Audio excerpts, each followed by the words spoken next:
You know, the guy that said sticks and stones may break my bones, but words will never hurt me, he totally lied.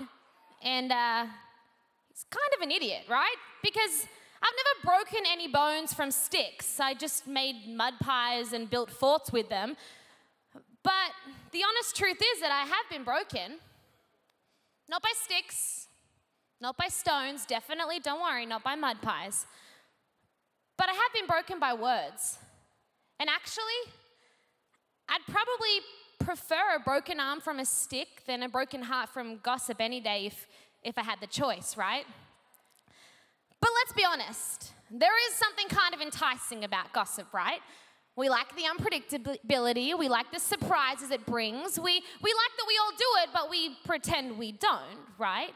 I mean, the very word gossip makes our ears prick up, our eyes widen, it makes us lean in a little closer just by the word. As a generation, we're kind of obsessed with secrets and confessions and gossip. I mean, we may not use that as a conversation icebreaker, I very much recommend you don't, but nevertheless, I mean, come on.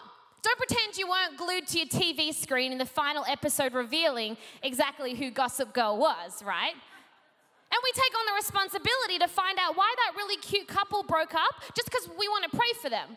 And we also take on the responsibility as private investigator when we finally meet someone that gives us that yucky feeling and we're completely convinced that they have a deep, dark secret that it is our duty to warn other people about, right?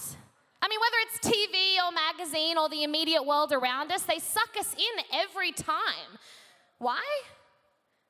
Because we're kind of obsessed with gossip. Because maybe, just maybe for a moment, uncovering someone else's confession makes me forget that I have my own issues that I need to deal with. I mean, you and me both. You see, we want truth.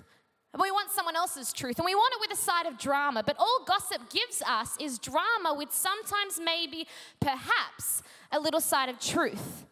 You see, gossip is cancer. It breaks hearts and it ruins lives. It's cruel and it's malicious and it gathers strength with age. It permeates every level of society. Its victims are helpless because they're unable to track down what gossip is because it has no face and it has no name, and the more we go after it, the more elusive it becomes. It's nobody's friend. It wrecks churches, it separates Christians, it seeds suspicion, generates grief, it makes innocent people cry on their pillows. Gossip is destructive. Even its name hisses. Gossip. And that's the reality. See, the Bible says in Proverbs 11:9, it says, "The loose tongue of the godless spreads destruction." We may think that gossip is harmless and entertaining, but the Bible and Jesus would have something opposite to say.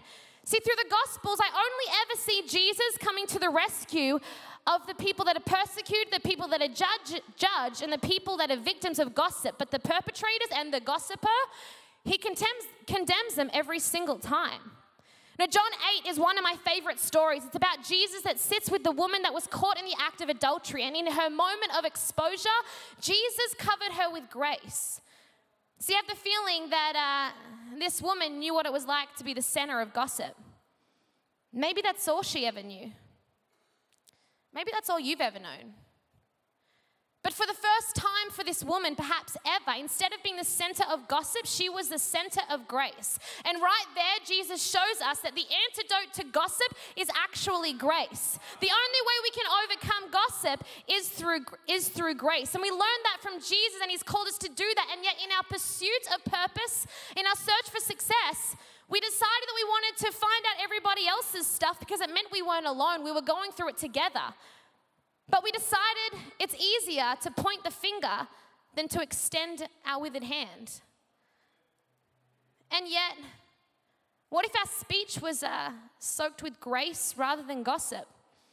How could that change our environment, our church, our generation, our world? Because if gossip spreads destruction, perhaps grace rebuilds it.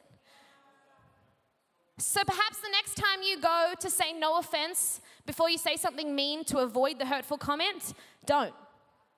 No offense. Perhaps the next time you go to lean in when someone says, "Guess what happened to this person?"